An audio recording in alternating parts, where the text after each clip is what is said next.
इतने बड़े महापुरुष का 2-3 मिनट में मैं प्रवचन आपको सुना दूं। स्वामी जी बोले, इसके बाद कृष्ण बोधाश्रम जी महाराज को संचालक ने आमंत्रित किया। वो आए, किसानी परिवेश था वहां जहां यज्ञ हो रहा था, बड़ी संख्या थी, सहस्त्रों नर नारी बैठे थे। मंगलाचरण एक मंत्र में किया, कहा भैया सुनो। अब मुझे सबसे पीछे उन्होंने बहुत बड़ा विद्वान समझ के बुलाया है, स्वामी जी के बाद अब मैं बोलूं तो सुनो तुम लोग। सत्यता के साथ, ईमानदारी के साथ कमा करके रोटी खाना, कभी बेईमानी की और कभी भी किसी भ्रष्ट आचरण की रोटी कभी मुंह के अंदर मत डालना। पराई बहू बेटी किसी की दिख जाए तो अपनी मां समझ करके दृष्टि नीचे करना, मन से भी कभी चिंतन न करना। किसी दूसरे की बहन बेटी पर कोई अत्याचार हो तो अपने प्राण दांव पर लगा देना। गौ संकट में पड़ी हो तो 1000 नहीं लाख काम छोड़ करके अपने प्राण भी दांव पर लगा करके गाय की, ब्राह्मण की रक्षा करना। संत दिख जाए तो साष्टांग प्रणाम करना। कभी भी भूल कर किसी की निंदा चुगली मत करना। भगवान की चर्चा करो, नहीं तो कोई अच्छी लोक व्यवहार की बातें करो। किसी की यहां कन्या का विवाह हो, यज्ञ हो, धर्म का काम हो, कभी भी भूल करके विघ्न मत डालना। यदि विघ्न डाल दोगे तो बहुत बड़ा परिणाम है। जितना बन सके सहयोग करना, और यदि नहीं कर सकते तो कभी असहयोग मत करना। और दरवाजे पर कोई भूखा आ जाए तो उसे खिला के खाना, पहले उसे परोसी थाली उसे देना, पीछे स्वयं पाना। कोई आ जाए दरवाजे पर, जितनी श्रद्धा शक्ति है मुट्ठी भर दाना डालना, पर ना मत करना उसे। ये बातें बता रहे हैं।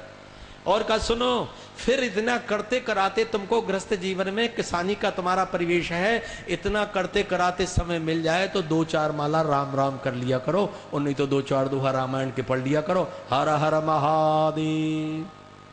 स्वामी जी बोले प्रवचन हो गया? का पूरा तो सुना दिया, रह क्या गया सुनाने को? समझे आप इस प्रवचन की बात? समझे? उन्होंने इतनी तात्विक बात बता दी थोड़े से शब्दों में कि जीवन का वास्तविक लक्ष्य क्या है। हम जो भी कर रहे हैं वो किया हुआ कर्म हमारा पीछा नहीं छोड़ सकता है। और एक बात का बहुत गंभीरता से समझ लेना सज्जनों, पशु जो भी कर्म कर रहा है, सिगे गो हत्या कर रहा है, सांप भी गाय को काट रहा है, गाय मर रही है, ब्राह्मण मर रहा है, संत मर रहा है सिंह के आक्रमण में और सर्प के आक्रमण में, लेकिन सर्प को और सिंह को कोई पाप नहीं लग रहा। इस कर्म का उनको कोई फल नहीं भोगना।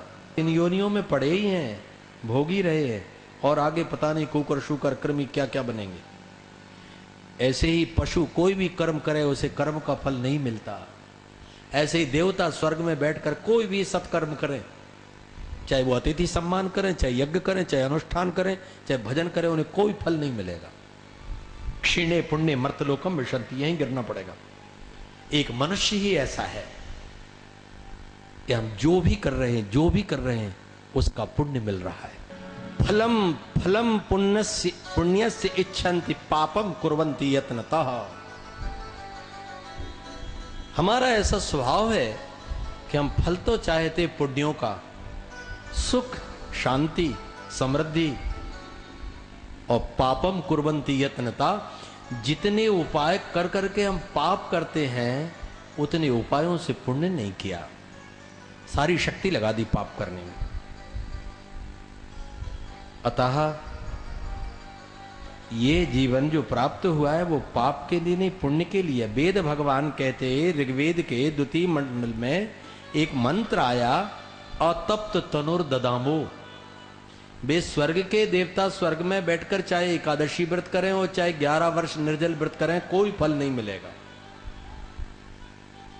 लेकिन यदि आप यहां रह करके एक निर्जल व्रत करें, शिवरात्रि, कृष्ण जन्माष्टमी, श्री राम नवमी, एकादशी, धर्मशास्त्रों में और ब्रह्म वैवर्त पुराण में लिखा है, गृहस्थ यदि ये 4 व्रत नहीं करता तो महापाप लगता है। महाशिवरात्रि, श्री कृष्ण जन्माष्टमी और श्री राम नवमी, और चौथा एकादशी। चाहे वो वैष्णव हो, चाहे वो शैव हो, चाहे शाक्त हो, चाहे गाणपत्य हो, ये व्रत तो करना ही पड़ेंगे। एकादशी को यदि अन्न खाता है, सा ब्रह्महा स्वरापी च स्वर्णस्ते गुरुतल्पगः, उसे ब्रह्म हत्या का, मदिरा पीने का, मांस खाने का, और पता नहीं कितने कितने पाप लग चुके हैं। अन्नमाश्रित तिष्ठन्ति, जितने पाप और हत्याएं हैं वो एकादशी 11 के दिन अन्न में है। भूल करके भी उस दिन अन्न का प्रयोग न करें, फलाहार करो। परम पूज्य बापोली वाले श्री गुरु जी कहा करते थे, भैया व्यक्ति की मृत्यु होती तो यमलोक में जाते हैं तो यमराज पहला प्रश्न करते हैं चित्रगुप्त से कि इसने कितना एकादशी व्रत किया। यहां से चर्चा शुरू होती। उनका वाक्य बता रहा हूं, कहीं पढ़ाई होगा, लेकिन महापुरुष थे वो। जो जहां जैसा होता है प्रमाण पहले देख करके तब आपसे बात करता हूं। ऐसी बात नहीं कि जो मन में आया तो मैं बोलता चला जाऊं। एकादशी व्रत की नारद महापुराण में इतनी बड़ी महिमा लिखी है, इतनी बड़ी महिमा लिखी, क्या बताऊं मैं आपको। ये इसलिए वेद भगवान भी कहते अतप्त तनुर्ददावो, यदि तुमने तप नहीं किया, व्रत नहीं किया और ऐसे चले गए तो धर्म महाभारत में भीष्म पितामह शांति पर्व में युधिष्ठिर से कह रहे हैं, युधिष्ठिर